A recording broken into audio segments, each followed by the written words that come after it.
Welcome to the final stage judging of the BCO NextGen Design Ideas Competition 2020. I'm Hannah Buxton from Savills, and I'm joined by Andy Levy from Ryder Levitt Bucknell in being your host for this evening. Hi. This year, we challenged the BCO's NextGen to look beyond the pandemic to 2025 and to propose their vision of the post-pandemic office. Entrants were asked to choose a theme relating to the current global state, and through a series of images and infographics, were asked to state the following. Why? What challenge do they want to address? What the solution might be, and where could the solution be located? We received loads of great submission and ideas from different disciplines, both individually and in teams across the industry. These were shortlisted down to 5 entries who will each get to present their ideas tonight in front of our judges, who will decide on a winner after tonight's presentations. We are delighted to have such a brilliant judging panel with us today. Thank you to James Pellett from Great Portland Estates, Benji Lesser from Derwent, Katrina Kostic-Saman from KKS Savills, Rachel Cady from Edge, and Karina Williams from British Land for judging the event. Due to COVID-19, the full prize for the winners has not fully been finalised. However, apart from pride and social media coverage, tonight's winners will be posted a sparkling trophy and be offered the opportunity to present to and develop their idea within the BCO Research Committee, and also be part of an upcoming BCO webinar. Before we get on with the presentations, we'd just like to set a few ground rules for those presenting tonight. Firstly, we've asked the presentations are under 10 minutes, so we'll be timing these and asking you to stop once we reach 10 minutes. The judges will have 5 minutes to ask questions between presentations. Hannah and I will be keeping track of time and moving these along promptly, and we'll give each of the presentations a 1-minute warning before it finishes, or before we cut you off. Secondly, once all the judges have seen the entries, they'll leave the virtual room that we're in and confer separately for around 15 minutes. During this time, please feel free to watch our reel of the brilliant entries submitted this year. The judges will then return and will announce the final winner just after 6 p.m. And finally, please don't forget to help us in supporting our 2020 charity Chicken Shed. Chicken Shed changed lives by bringing young people from all social and economic backgrounds, cultures and abilities together to study creatively alongside each other, many of whom have been marginalised by society. They recently provided us with performances throughout our virtual BCO NextGen Awards, so please donate to this worthy cause by scanning the QR code, or we will also be putting a link in the chat this evening. Thanks, Hannah. Okay, well, let's get started. So we'd like to welcome our first submission to present. The title of their submission is A Day to Night Outfit by Lucy Sutcliffe and Iona Norton from Arup. So I'll hand over to you, and from the moment that you share your screen, we'll start the 10 minutes, if that's okay.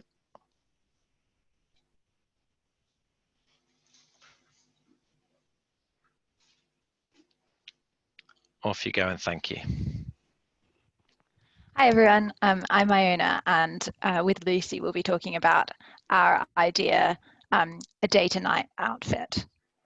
So when Lucy and I were thinking about the post-COVID workplace, we started by thinking about the current workplace. During the pandemic, you've probably all heard the phrase ghost town an unprecedented number of times.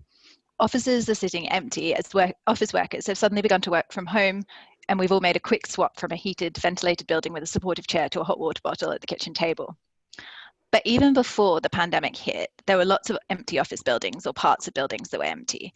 There were office buildings that were only partly occupied, office buildings that were empty between tenancies, office buildings that were empty every weekend, and importantly, office buildings that were empty every night. These buildings have the equipment, fabric, and capability to be in use every day, all day. And we want to propose a model where we make the most of these buildings, increasing the value that these buildings offer throughout their lifetime.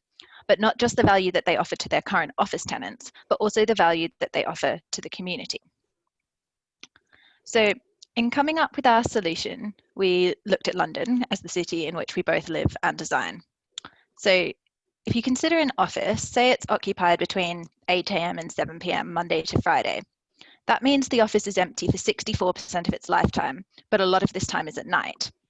So we needed to consider what office buildings could be used for at night and on weekends.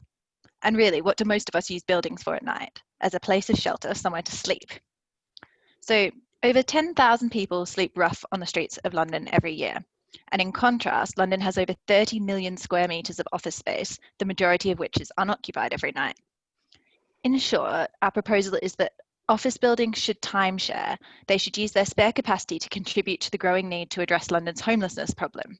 Spaces should be adapted for a timeshare tenancy model and therefore be able to offer a safe place to sleep for those who need it.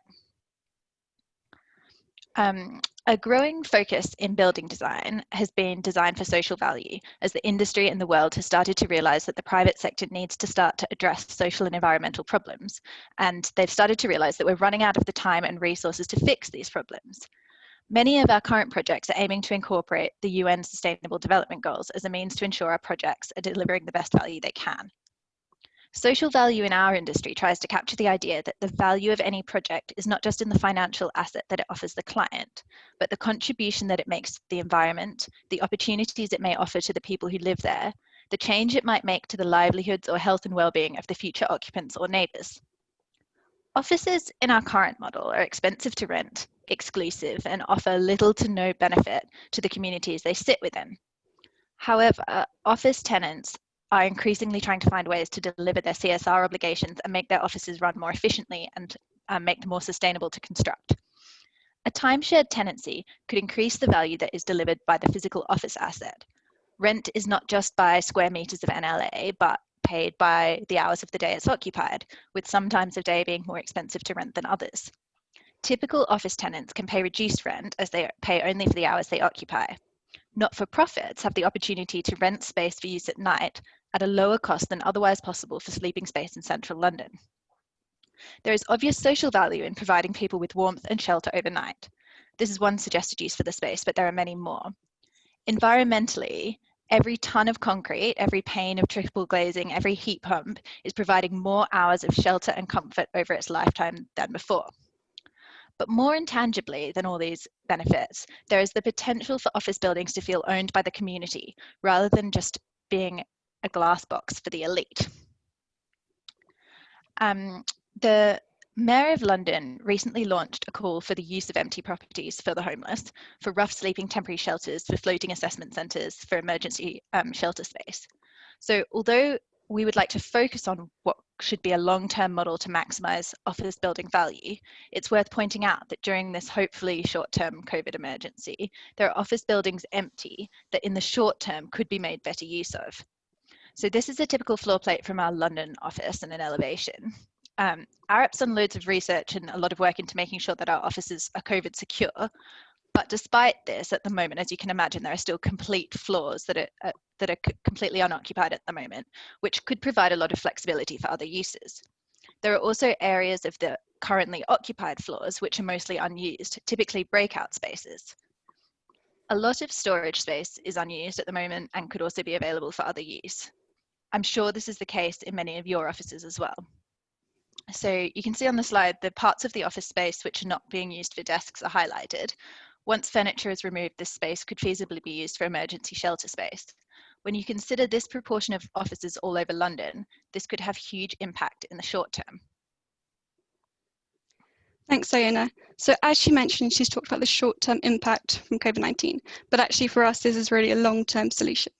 So in order to support our idea of having overnight accommodation possible in our offices for the longer term, there are a number of design and operational modifications that need to be made for both our new designs, but also thinking about our refurb projects. And so start to think about the engineering modifications, and if we start to think about the MEP systems, for example. So whilst it is best practice to have the lights on a sensor during the day, this wouldn't be appropriate at night when people are trying to sleep. So therefore we anticipate something like a manual user override being required during the night hours. Also, it is true that there'll be different heating and cooling loads or set points during the day usage compared with those at night. So this time-dependent energy demand would have an impact on the design of the building mechanical systems. Another engineering change that could stem from the fact that additional uses of the office floor plate that come with a timeshare tenancy mean that loading plans could be affected. It includes one impact on the structure itself, which would come from the increased area of storage required to support the multiple tenants. And of course, this kind of load would carry a higher penalty than that for normal office space. Also moving on from the engineering to the fit out, this will also require updates for a timeshare tenancy model. So some of the obvious things we thought about include up-spec blackout blind to the windows, and as mentioned before, extra storage and lockers for the multiple tenants. But then again, it does go without saying that it's obviously very important to maximise the usable space on the floor plate. And one way we thought this could be achieved is by the use of adaptable office furniture, which can be quickly and easily converted for both the day and the night uses. So some of the options we thought of, I'm sure you can think of loads as well, are things like turning desks into bed frames, or Bisleys as our bedside tables, or maybe integrating reading lights into our desk partitions. So as well as these physical modifications, there's also going to need to be changes to the way that commercial buildings operate for a timeshare tenancy, and therefore it's anticipated that the scope for the building management team will change under this model. For example, a transition time will be required to be built into contracts to allow for the cleaning and the setup. For example, we might anticipate an hour or so to be required both morning and night to complete the transformation between occupancies, although this transition time could be staggered on a floor-by-floor basis.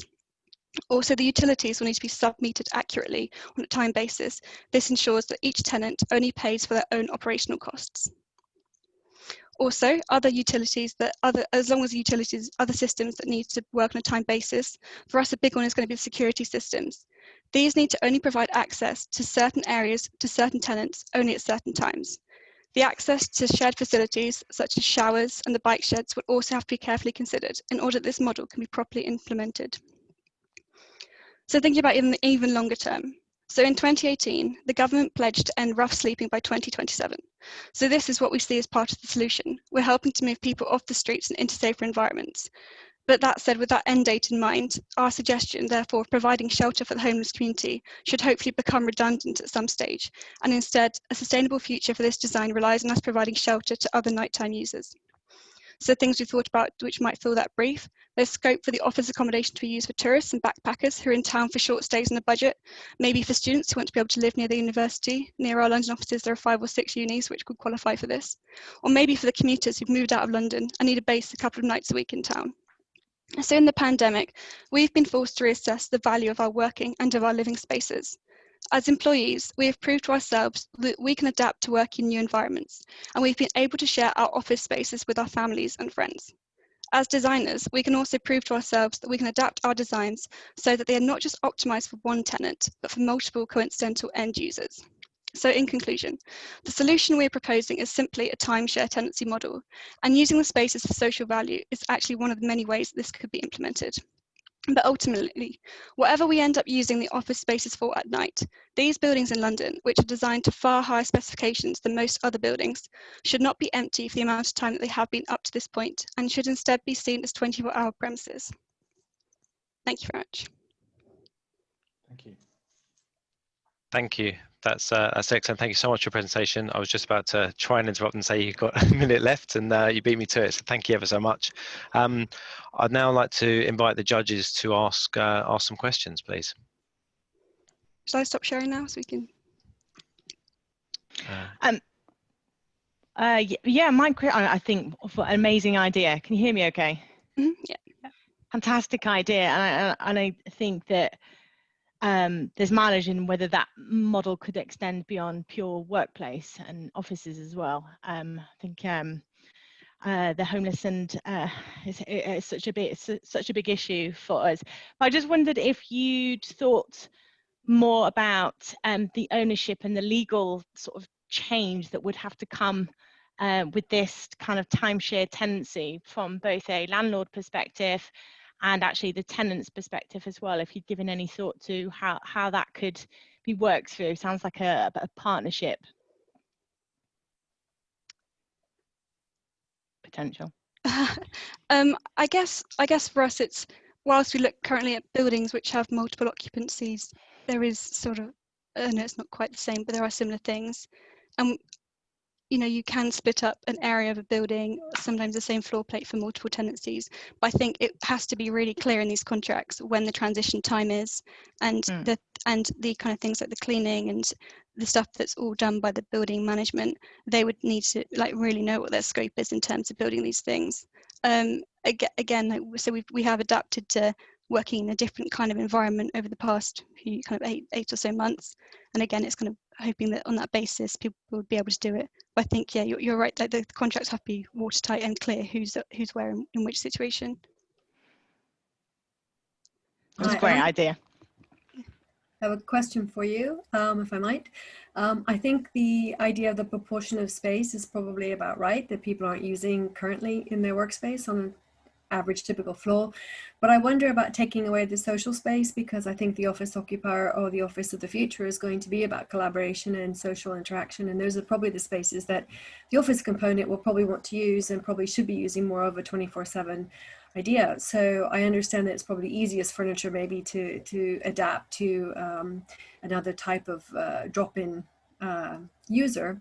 But I wonder whether there's a model there that says we can still save the office component collaboration part, and that there's a part of the office that is then designated for a rotational tenancy. And I wondered if you've given any thought to exactly the planning modules that you were suggesting.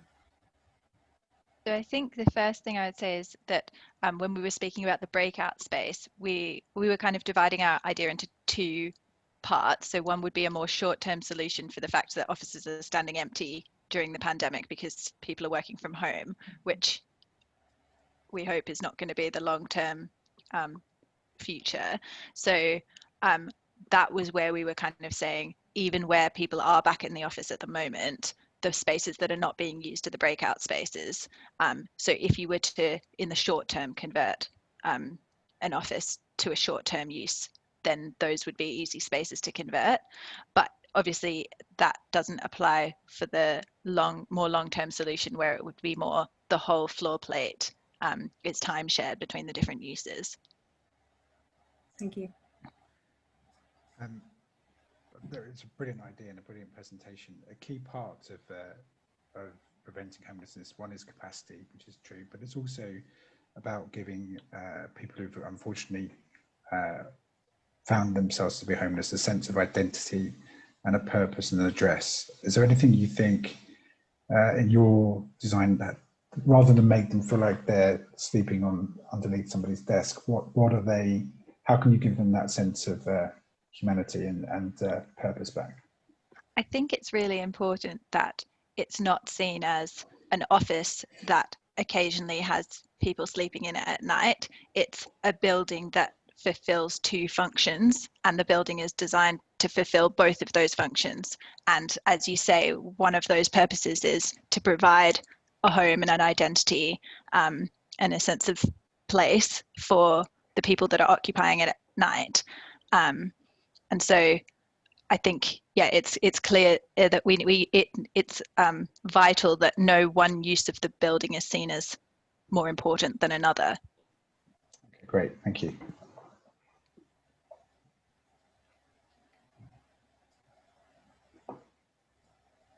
Okay, fine. If there's no further questions, then that's pretty much the 5-minute allocation anyway. Hannah, if you'd like to introduce our second team. Thank you. Perfect, thank you. So we would now like to welcome our second submission to present. The title of this submission is Future Work, and we have Chris Bradley, Sam Key and Benjamin Koslowski from Fletcher Priest Architects. So I'll let you start whenever you're ready. Thank you.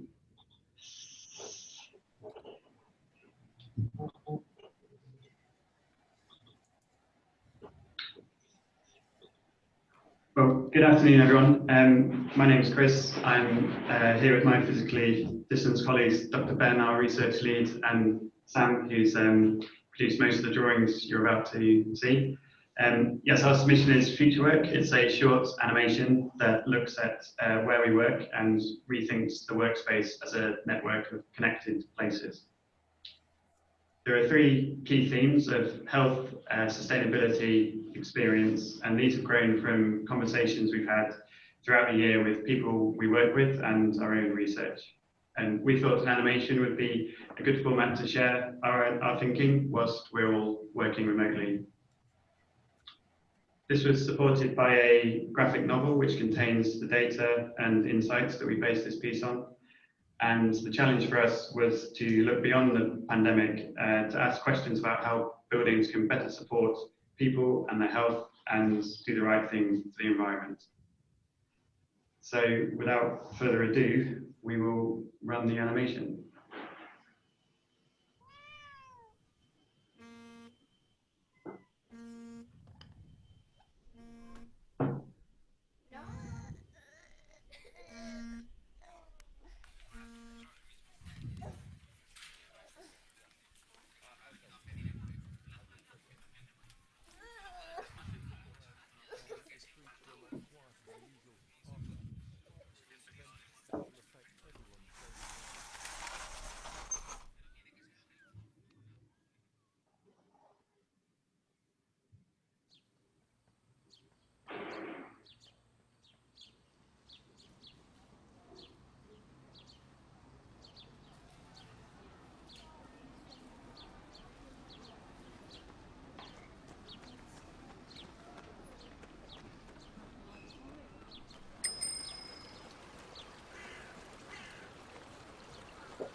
Thank you, everyone. Hope you have all enjoyed the animation that you just seen. A bit of the background information. This is a view of how the animation was made.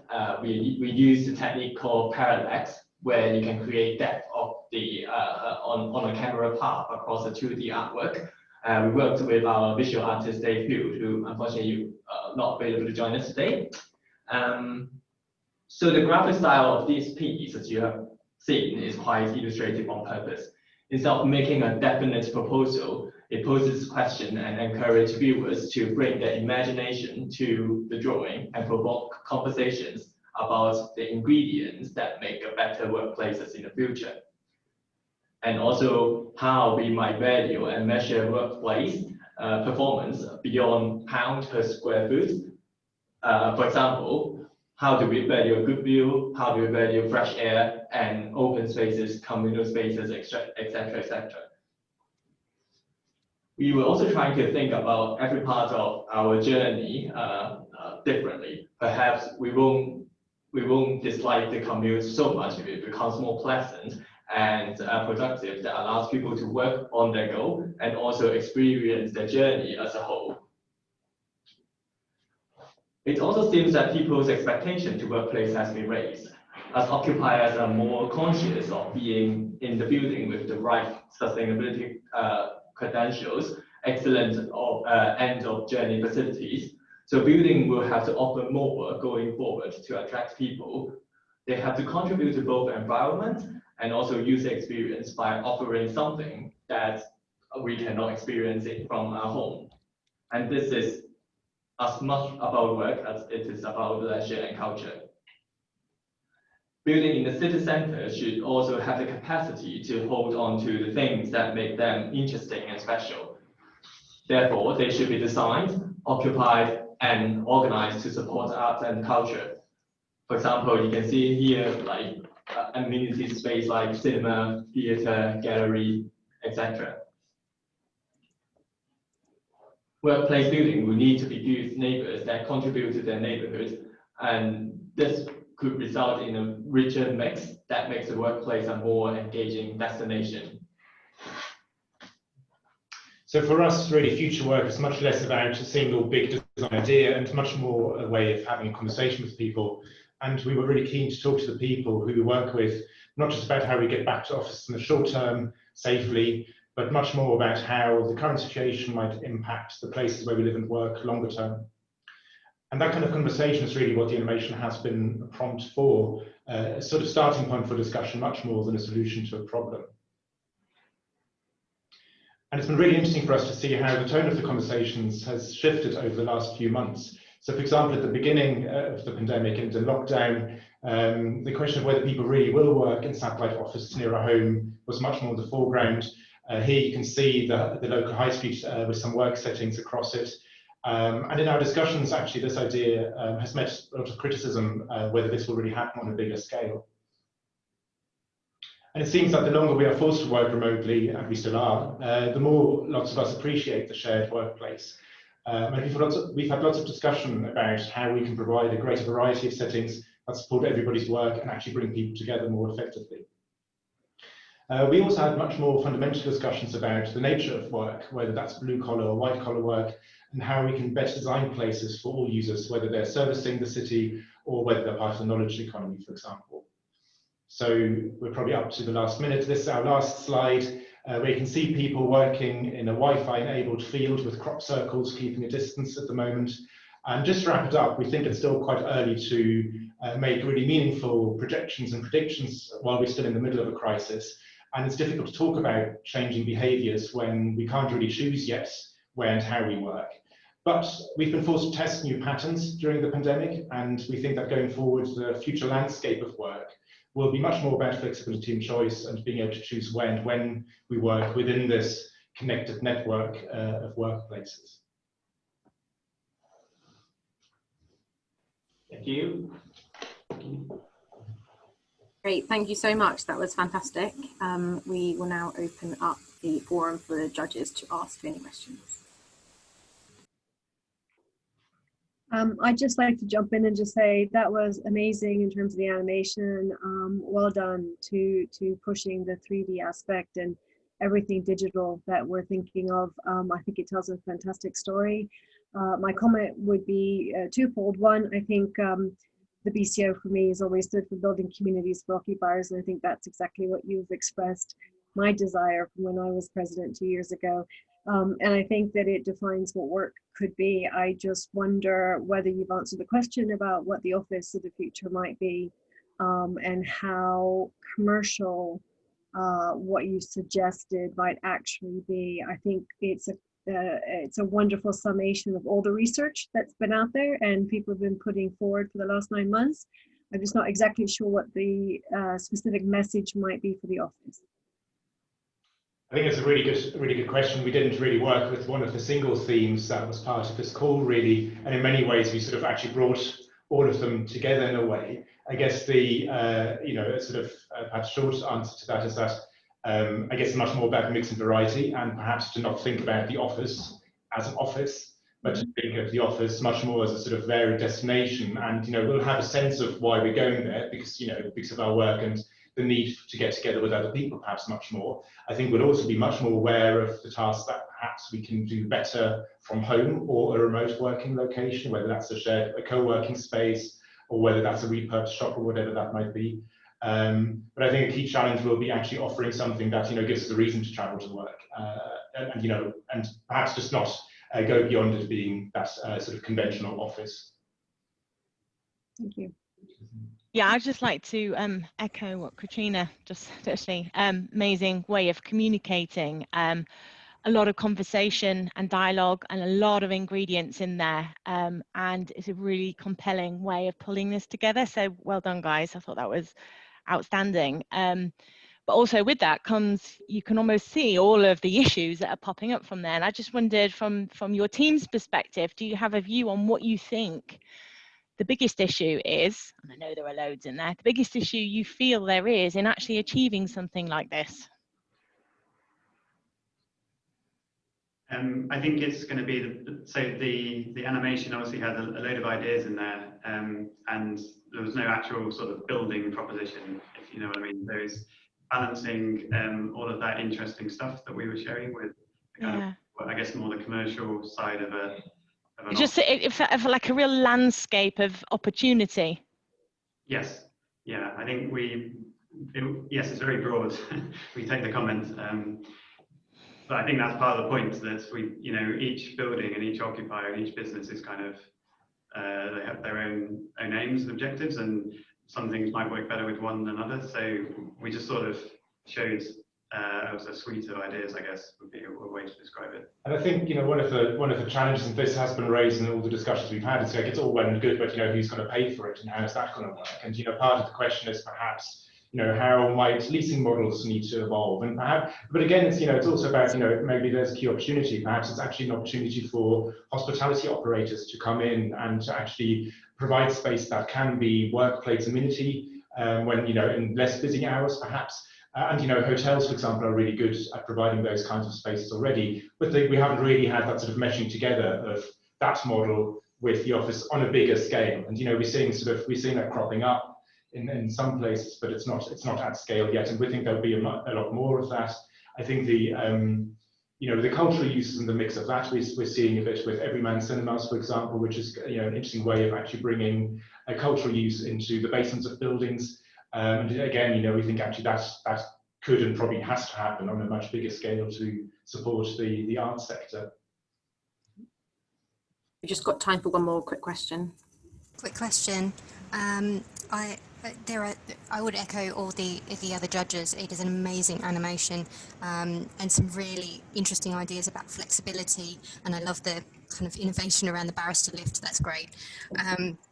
What I would say is that there was an early suggestion around flexible planning, and what I wanted to ask was, do you see this offer as being driven by policy or planning in suggesting that we as developers will need to split up our buildings in certain ways and provide percentages of different opportunities? I wondered if that was the thought that was coming through.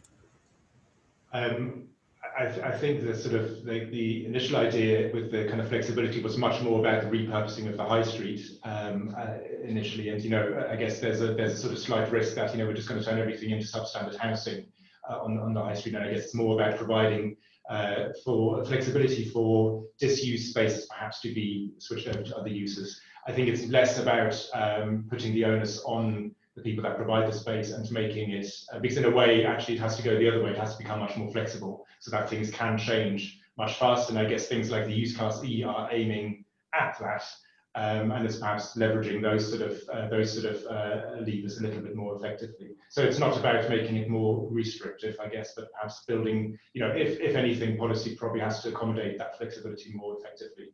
But I guess the point about mix of uses remains a challenge. Because we don't want to, in a way, I think what we're suggesting is moving away from a sort of monocultural office landscape to a much more varied and mixed set of spaces next to each other. Thank you. I'm going to cut you off there if you don't mind.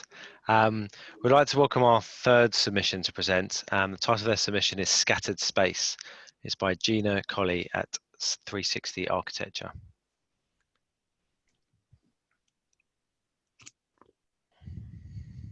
Hi everyone, can you see that okay?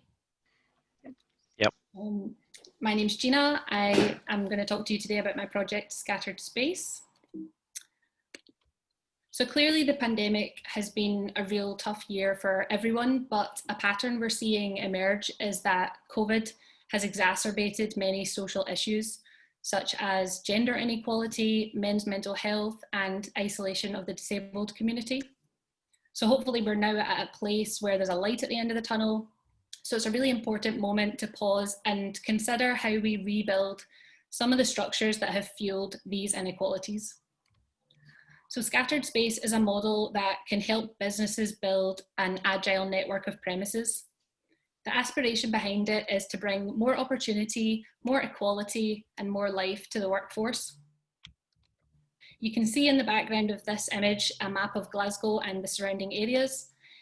Businesses will retain a city centre presence, albeit on a reduced scale, and this is what I'm calling the hive. Working from home will also be very much part of the equation, but in a more balanced way than we're seeing today. And then finally, the hub is the missing link between these two ways of working, and it'll be located in peripheral towns and neighbourhoods. So for me, when working on a project that's really strategic like this, I think it's so important that we consider the full reality of the populations that we're designing for. In this case, it's the workers, but not only the current makeup of the workforce, who will be the workforce in 2025. So through conversations and research and blatantly stealing some attributes of my colleagues, I've created these three characters, and I'll talk about the project from their perspectives. Obviously, they can't cover all experiences, so I'd invite you as I go through to consider whether the model would work for you or other people that you know. So first up is Isla. She's a new mother. She previously commuted into Glasgow every day before having her baby during COVID, and she lives in Paisley, a large town outside of Glasgow. Claire is a young wheelchair user who lives in an adapted flat in the west of Glasgow. She lives independently but has support from family and carers. And David is a single father to twins who unfortunately suffered from loneliness and mental health deterioration during the pandemic. So working from home, we're all very familiar with this by now. You can see some of the benefits on screen, although we know that the reality is not always like these idyllic stock photos. There's very much mixed feelings about working from home from the characters. So Isla points out that it's great for the environment, it reduces commuter travel, but for people who lived alone or had to shield during the pandemic, it can leave them feeling very isolated and cut off, and this will have a long-term psychological effect. So we're also very familiar with city centre office space. In the Scattered Space model, the hive is imagined as the permanent base for businesses within a flexible network. So it's the space where businesses will invest heavily in AV, technology, high quality fit outs to create these really great experiences and really project the unique company culture. It'll only provide a minimal number of desks for people who actually live in the city centre, So this will allow overall city commercial space to condense and the residual space be converted to residential. This is a much more sustainable housing solution than new build kind of suburban developments that we see. And it also helps to rebalance the wide areas in cities that are left empty after 5 p.m. So it works really well for David, especially. He loves being there as much as possible. The much needed adult interaction and new perspectives from his colleagues really helps him. And for Claire, on the other hand, navigating the historic city centre, the physical accessibility of the city centre is quite a challenge. So she only makes the effort on special equations. So finally, the hub is the third space, the kind of missing link part of this network.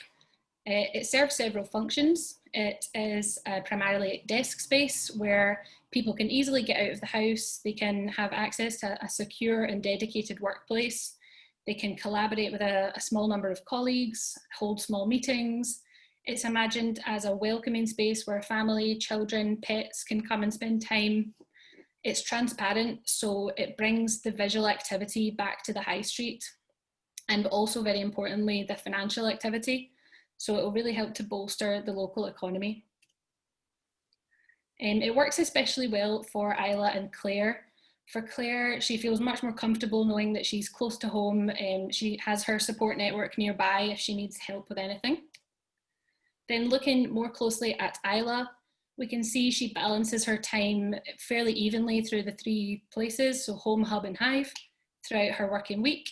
This is based on her childcare responsibilities.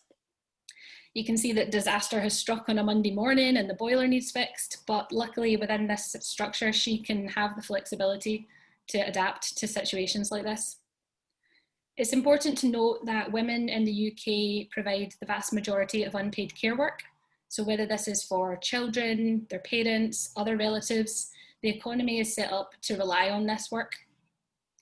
The value of this work has been estimated between 77 and 95 billion pounds per year. So I'll not start a rant, but I do think that this needs to be redistributed in some way. Unpaid care work also impacts on women's daily travel patterns.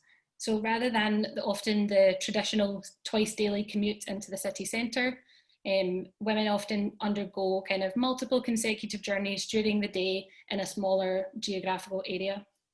So having access to a local workplace hub really fits in with this routine. It fits in with things like the 15-minute city, and it will ensure that women aren't excluded from more prestigious city centre jobs simply because they can't afford the time to commute.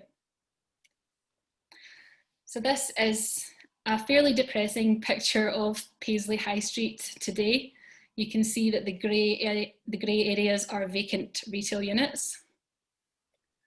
And this is a vision of the high street in 2025. So you can see it's much more rebalanced and resilient. So this will only be possible through government support. Things like incentivising the repurposing of retail spaces will attract businesses to this scheme. And in turn, local authorities will benefit from having a thriving town centre. So how will it actually be implemented logistically? So scattered space generates the need for a new commercial agent model. These agents will manage a portfolio of vacant retail spaces. They'll ensure that they have a light touch fit out of simple, durable, sustainable materials that can be easily adapted and personalised by any business. They'll also operate a mobile app. So this will give employees secure access to any of the premises on their network. It will allow them to do things like book desk space and see what events are happening in the network. So what will the outcome be of a model like scattered space? For Isla, it's allowed her to keep the job she loves after becoming a mother. For Claire, it's given her access to a job opportunity that would have previously been unavailable to her. And for David, it's been a key component in his mental health recovery after the pandemic. But these benefits don't just stop at the individual level. Employers will also benefit from increased productivity, more loyalty from their staff, and access to a wider talent pool. So in summary, scattered space is a model that is environmentally sustainable, in that it reduces commuter travel and allows for the repurposing of towns and city buildings. And it's also socially sustainable in that it strengthens local communities and it provides more equitable access to jobs. So hopefully you can see how Scatter Space can bring more opportunity, more equality, and more life to the workforce. Thank you.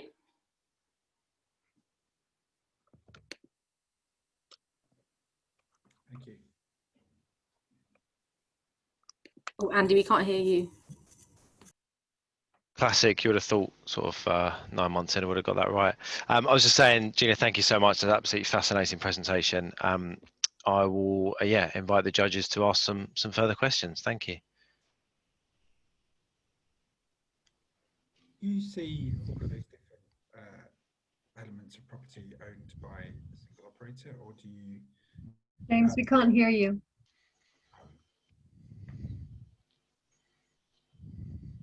It's just a little bit quiet. Maybe try again. Don't worry, someone else ask a question. I just wanted to say that I thought you had excellent research. I thought it was very personable. I got into understanding the three individuals and the characters. I found myself identifying with them very much.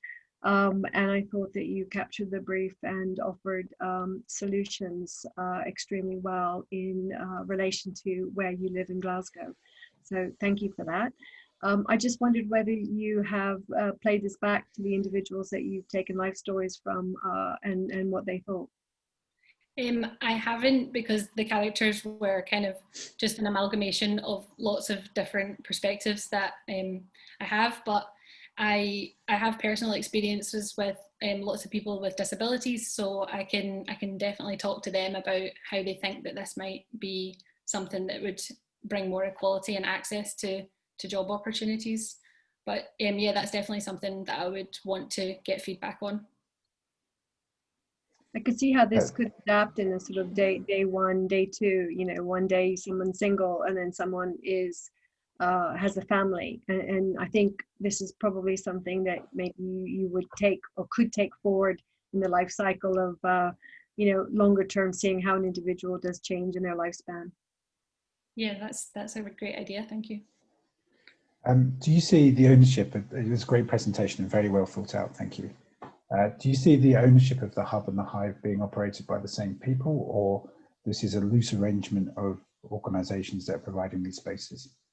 I see the hive being a sort of evolution of the kind of traditional leasing model that we see today, and then the requirement for a new type of agent that would manage all of the small kind of high street vacant spaces.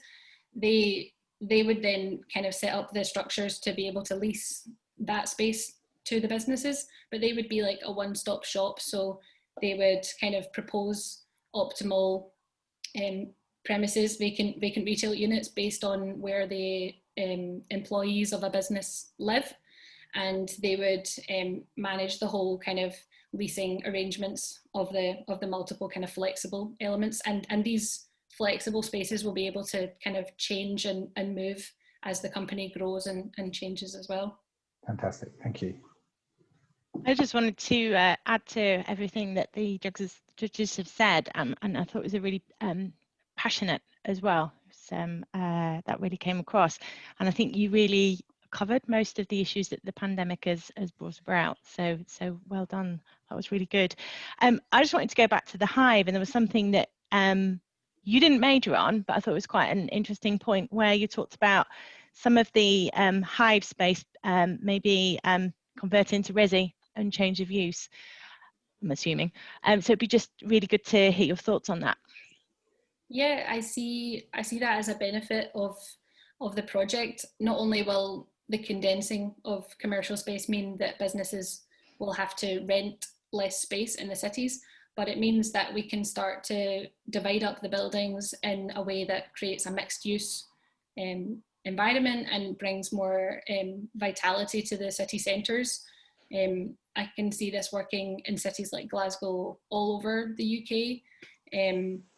but yeah, I think it's definitely a benefit to diversify the uses within the kind of central business district of cities. That's good. It's very inclusive. Thank you. I'm going to cut off the questions there so we can move on to our fourth submission. Perfect. Thank you so much, Gina. So now we would like to welcome our fourth submission to present. The title of their submission is the BCO Home Office, and we have Duncan Bell from Bureau Happold, Katerina Polito from HLW International, and Alina Kotowski from Turner and Townsend. So I'll let you start.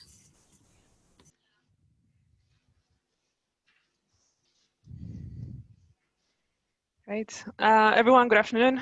Thank you for this opportunity to pitch to you the BCO Home Office. We are a multidisciplinary team of industry professionals. I'm usually the one that makes sure that things get done on time. Duncan is our environment man, and Katerina, she makes sure that our systems and our design strategies are in line. In our current environment, we truly believe that predicting rain doesn't count. Building arc does. There's an unavoidable change coming our way. And as professionals in the post-pandemic era, we need to engage and we need to take action now. The BCO has always been the point of reference and the guiding light over the years. And our challenge now is how can we support and drive this change further? The challenges we have faced are multiple. There's uncertainty in the workplace. Digitalization is increasing and work from home is here to stay. Perhaps not for everyone or for all the time, but it will be part of our 2025 future. As a result, adjustments to the office footprints will occur in order to align to the future conditions. So where are we heading? We're heading towards the coexistence of two working environments, working from home and working from an office space, however adjusted to suit to the challenges we're being currently faced with. Now, what does this mean from a social and business perspective? From a social perspective, we need to address issues such as well-being, mental health, inclusivity, and diversity. While from a business perspective, we need to ensure business identity and culture is supported, learning and development is enhanced, and collaboration is promoted. For that reason, we are targeting in creating cultural resilience. What we mean by that is a flexible and inclusive approach to the diverse human and business needs. We acknowledge diversity, the need for equity, as well as the need for an inclusive and flexible approach to the future of our workplaces. As part of our research, it quickly became clear how unique everyone is, and most importantly, the necessity for guidelines and companies to evolve and adjust in order to meet the needs for such a diverse workforce. A key outcome from our research was the adaptation of one's working environment based on their need for focused versus collaborative working time and the use of their available space, tools, and infrastructure at the time.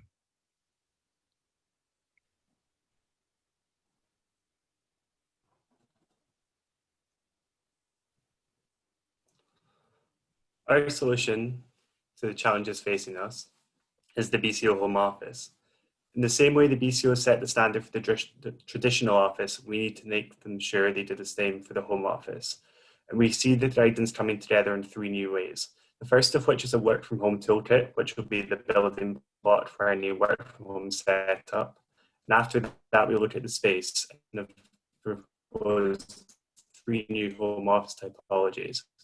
We've also looked at how the future of the office will develop and how it will respond to more people working from home and how it will refocus. So the first thing we looked at is the work from home toolkit. The toolkit is made up of furniture items, electrical appliances, and internet infrastructure. It would be tailored to each individual and their needs. Employers would help their employees work from home effectively. And it's also really critical that the toolkit is not just a checklist of items, instead it's about meeting benchmarks. And for what this means is a company wouldn't just distribute one single bench to all its employees. Instead, they would look at what their employees' actual needs were and what was suitable for their situation. And I think it's really important when we're looking at benchmarks that it's about designing for equity, not just equality. Moving on to the home office typologies, the first of these will be familiar to many of you, and it's what we call the flexible space. The flexible space is a room in which we have a working and living function within it. For me, that means having my desk 1 meter from my bed. For a lot of people, it means setting up on the kitchen table or finding some weird place to jam a desk into their home. The flexible space is one which we've more commonly seen in city dwellers and younger employees, where space is more of a luxury. And it's also really important, we think, when designing these spaces that we achieve separation between uses. And the workspace should be sensitive to how the room is used the rest of the time. So that means designers looking at ways they could maybe pack furniture away at night or use clever use of space and dividers.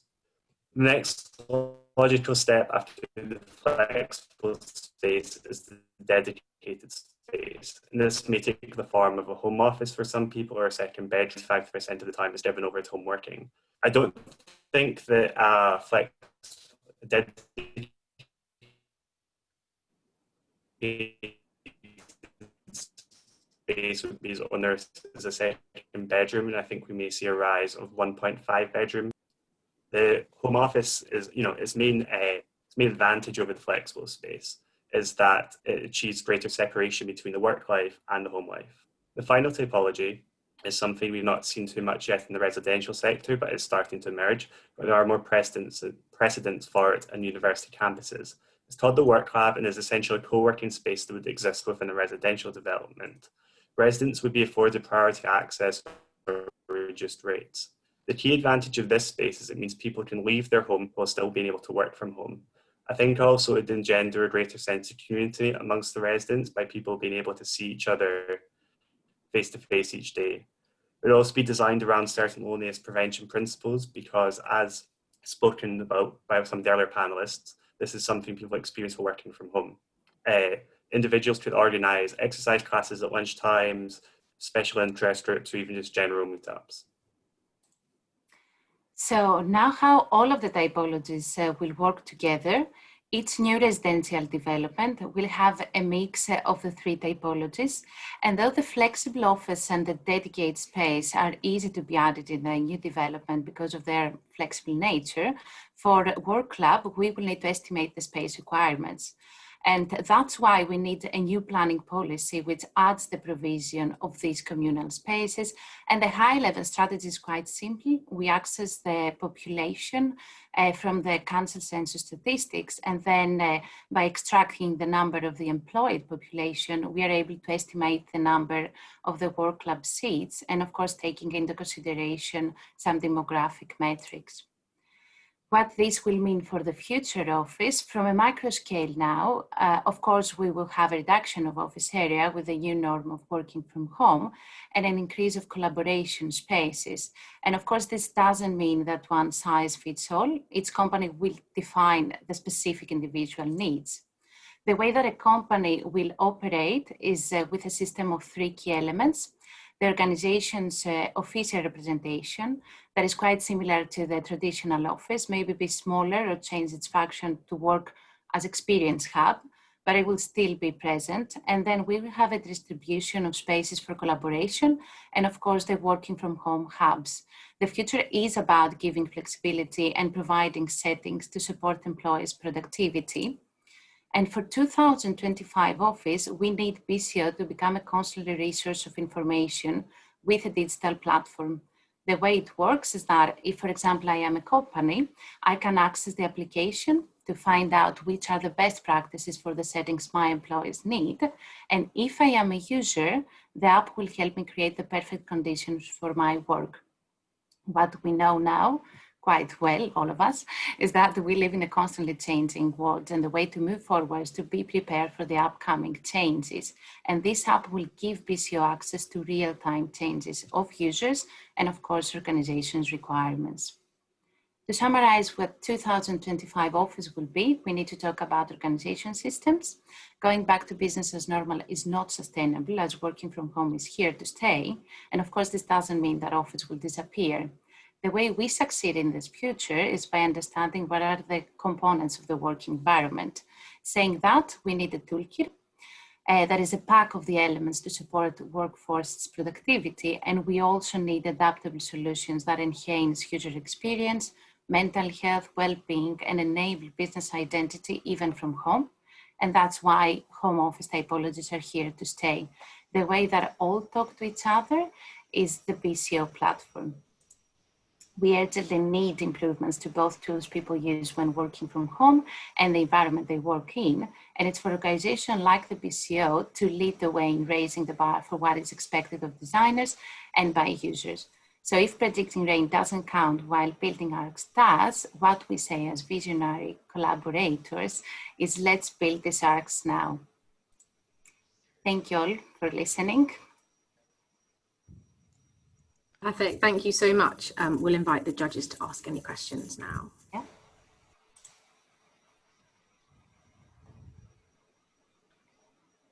Well, I love the fact that there's a business idea in there for the BCO. Fantastic. We might nab that one yet.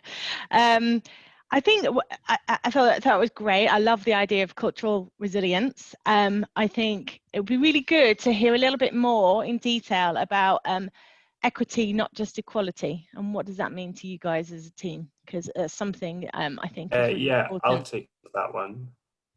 I think, you know, everyone uses that same graphic to talk about equity and equality, where it's people looking over a fence and they're all different heights and then they're all given the same box, but that doesn't actually solve the problem for everyone. But instead, and that's what people say when they say equality, and then to describe equity, it's actually providing a different size of box so everyone is able to look over that fence. I think that's what we're trying to achieve with the work from home toolkit. You can't just, sorry to go back to the desk, but not everyone has the same space available within their home for all the same furniture items. So it's really up to an employer, like, you know, in an office, you've got equity because everyone has the same like office layout, but you need to make people's spaces work for their work from home setup. And that's where providing a tailored work from home toolkit comes into it. It's about giving everyone that box that helps them see over the fence.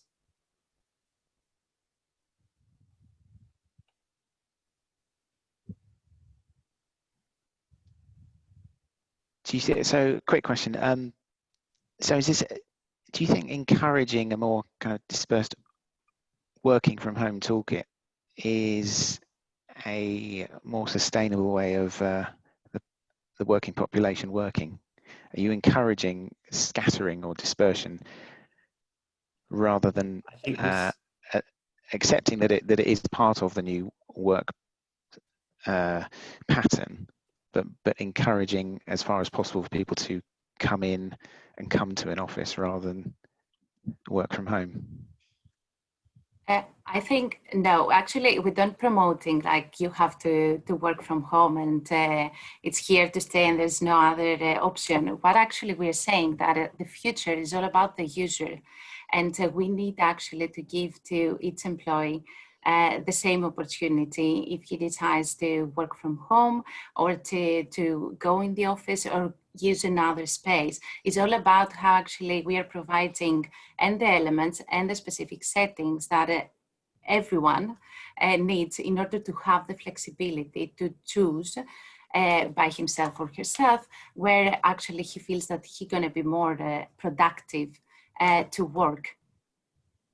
And I think one of the other things we thought was that, sorry, Elena, you go ahead. I was just going to add to what Karina just said. I believe it goes back to our initial research as well, understanding that what we see in our environment now, it depends on the space, the tools, and the infrastructure that we're surrounded with.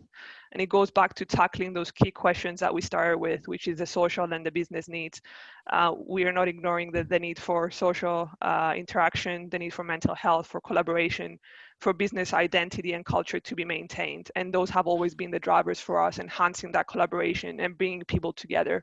That toolkit is to support us individually and allow that individuality to come across, but at the same time, allow us through infrastructure and the space available to come together and make sure that that identity is maintained.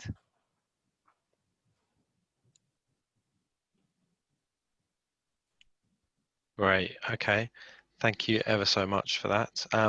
We'd like to welcome our final submission to present. The title of their submission is the High Street Hub. Oh, my lights have gone off.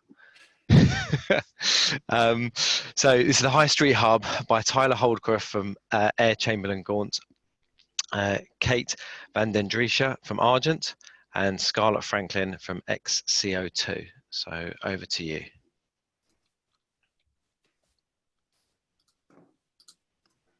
Okay, thank you.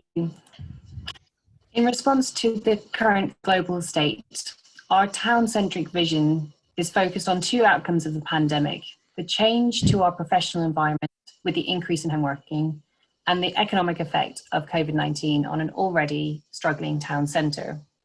Addressing the first element of this, in early 2020, the intense period of working from home produced a shift in attitude to offices, but this has not resulted in a full embargo on office-based working.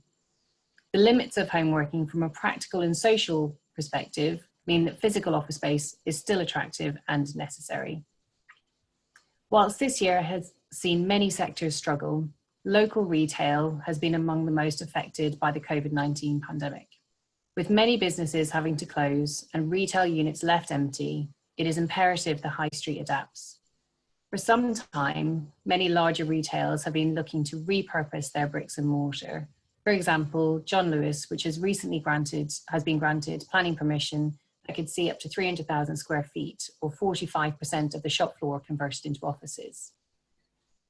The High Street Hub is addressing the need for office space by offering locally positioned workspaces with a focus on community regeneration, strategic reuse, and retrofit.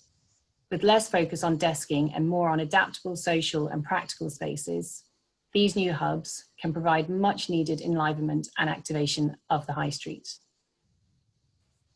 A local response to the economic and social impact on the high street would allow the community to direct the usage of such office hubs, whether it's professionals, apprentices, mentors, or business startups, while linking with local businesses could provide support to a generation impacted by COVID-19 and reinvigorate the failing high street. To enable the hub to adapt to local needs and provide services bespoke to the community, the format must be adaptable. This idea of the High Street Hub has to suit a variety of existing building typologies of different scales and styles, just as varied as our provincial high streets. The different uses within are envisaged as a kit of parts, which can be tailored to the area, providing flexible interventions to repurpose existing buildings and rejuvenate high streets across the country.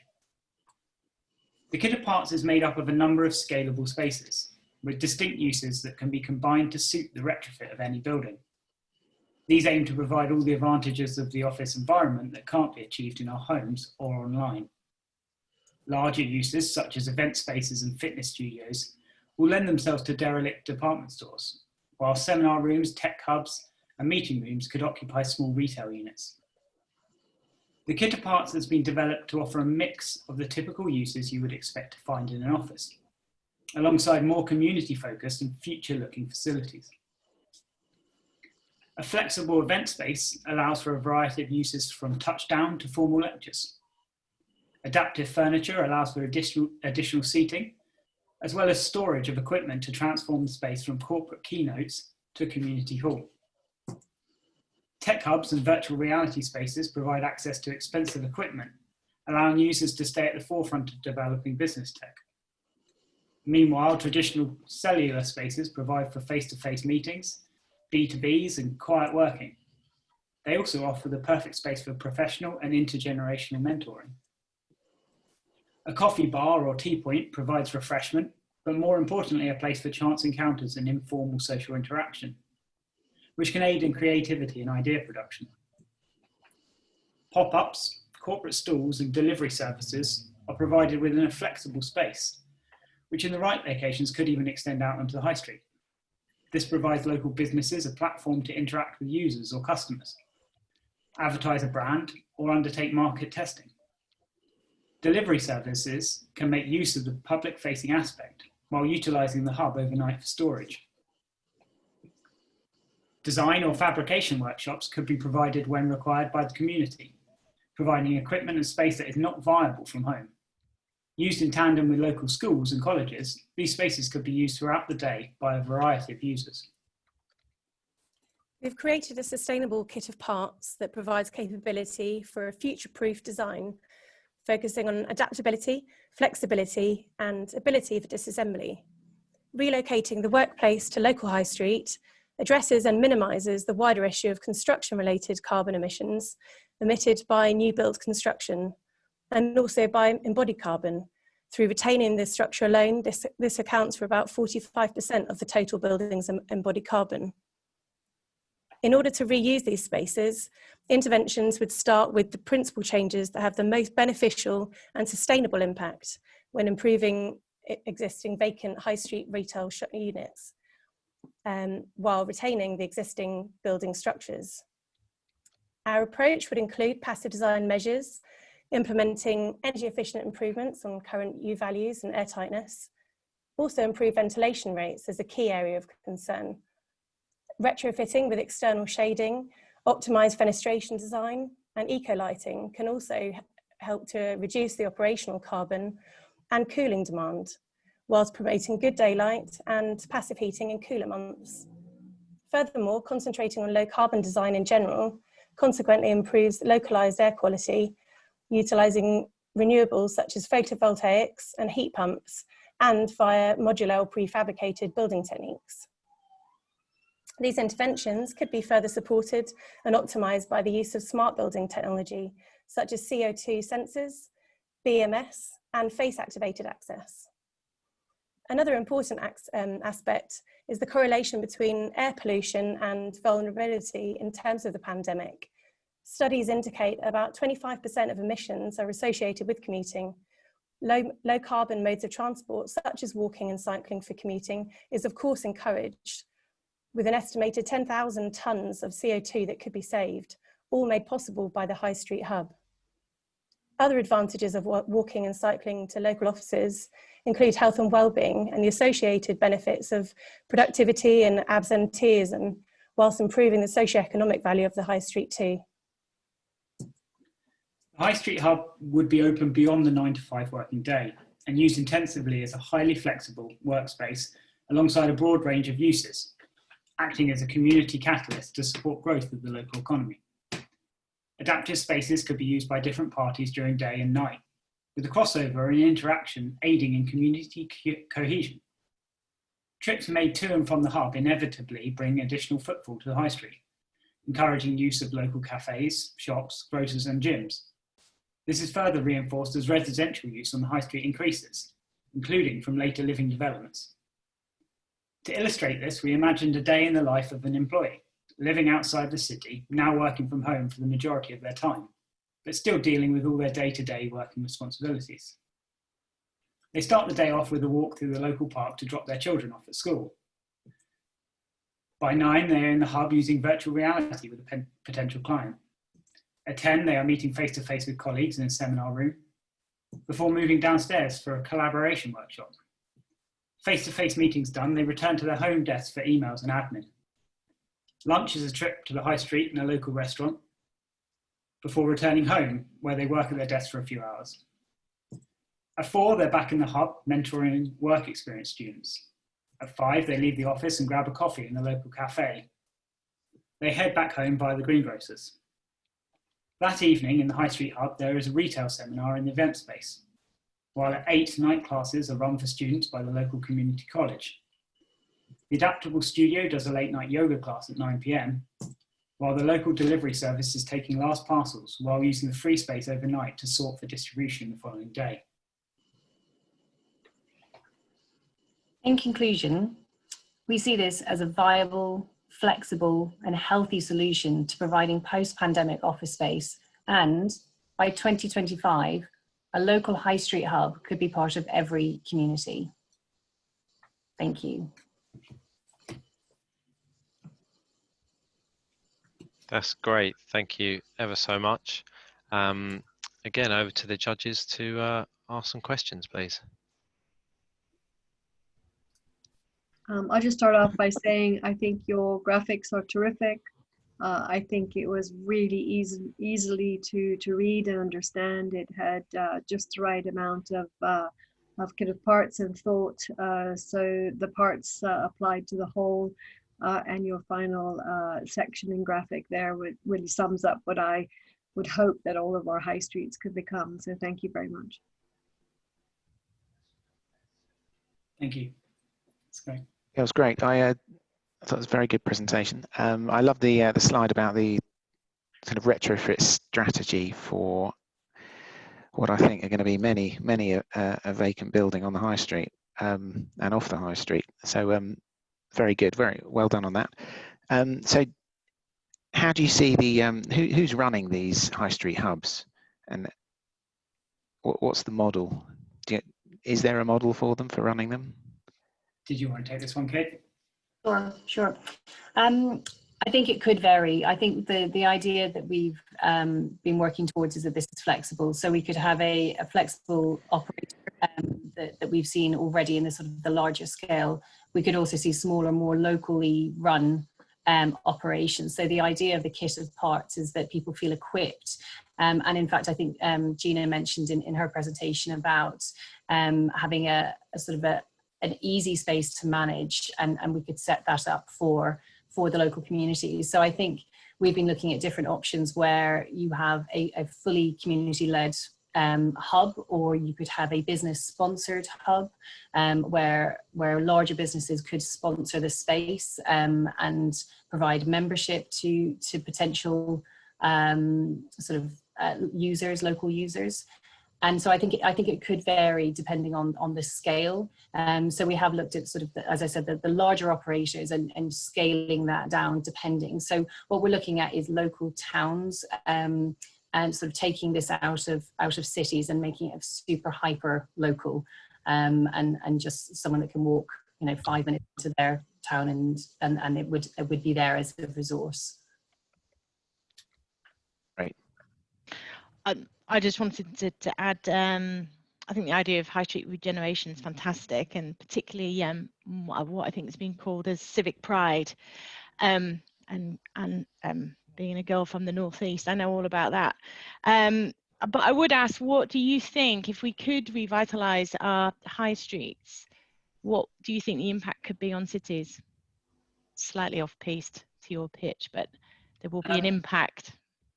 Yeah, so I think from the perspective of what we were working to, we didn't see this as being a replacement for cities. This is offering something a bit like other people have talked about today, that just bridges the gap between home working and city working.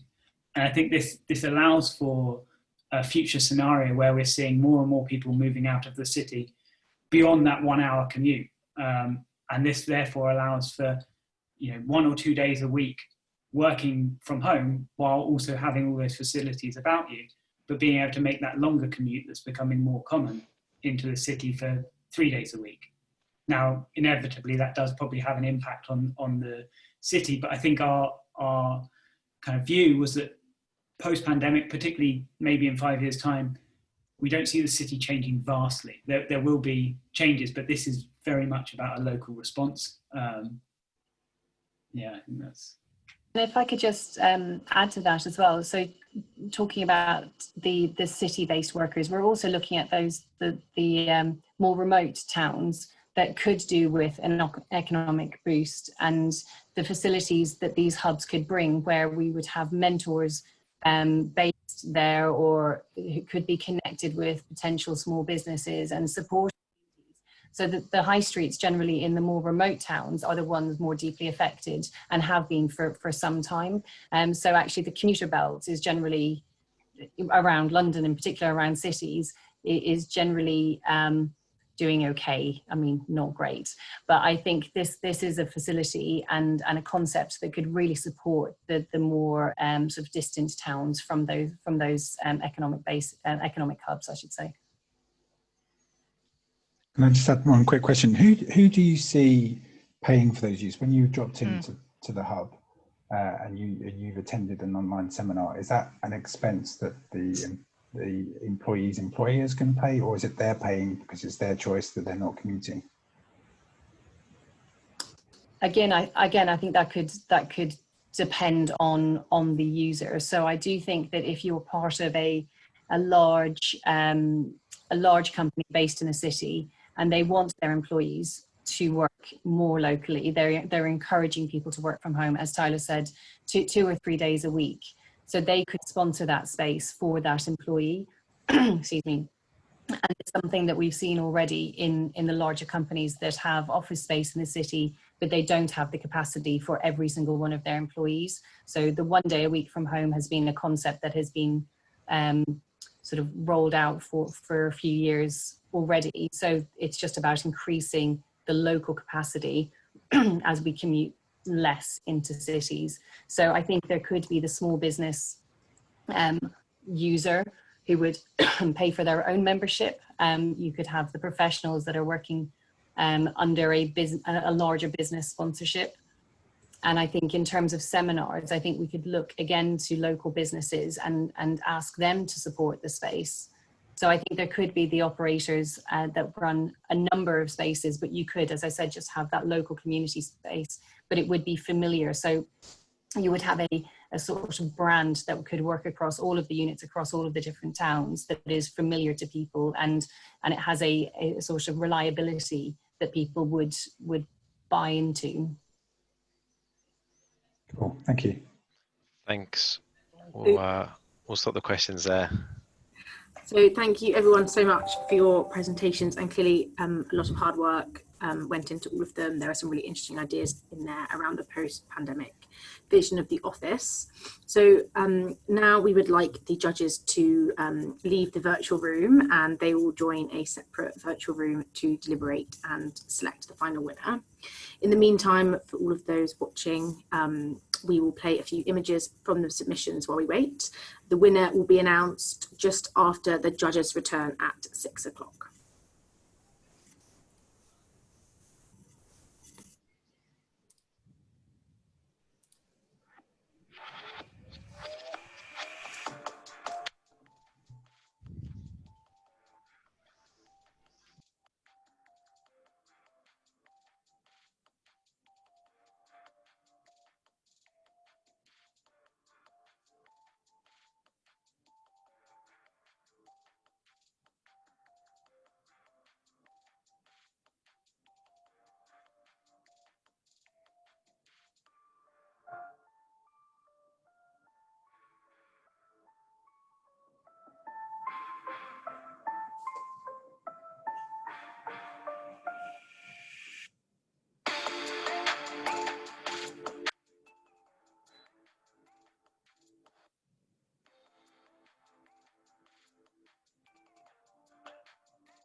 welcome back.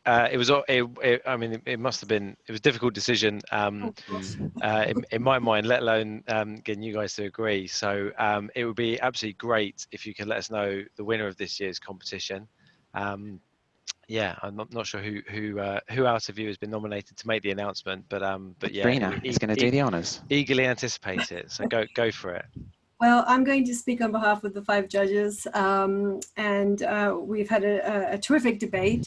It was very, I wouldn't say heated, it was a good debate. We all had wonderful opinions, and we just want to say congratulations to all 5 teams, because I think the amount of work that you guys have done to pull this off when you're working isolated in a team during the pandemic, to pull off this kind of presentation and thought leadership has been amazing. So thank you all.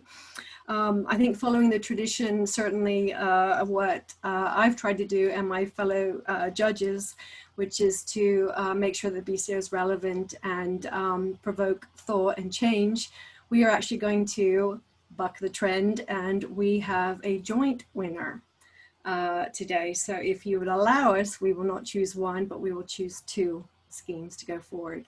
And the reason for that is it was absolutely tied. And I have to say 50-50, because even though we're 5 judges, we're about 2.5 and 2.5 for each of them, for very good reasons.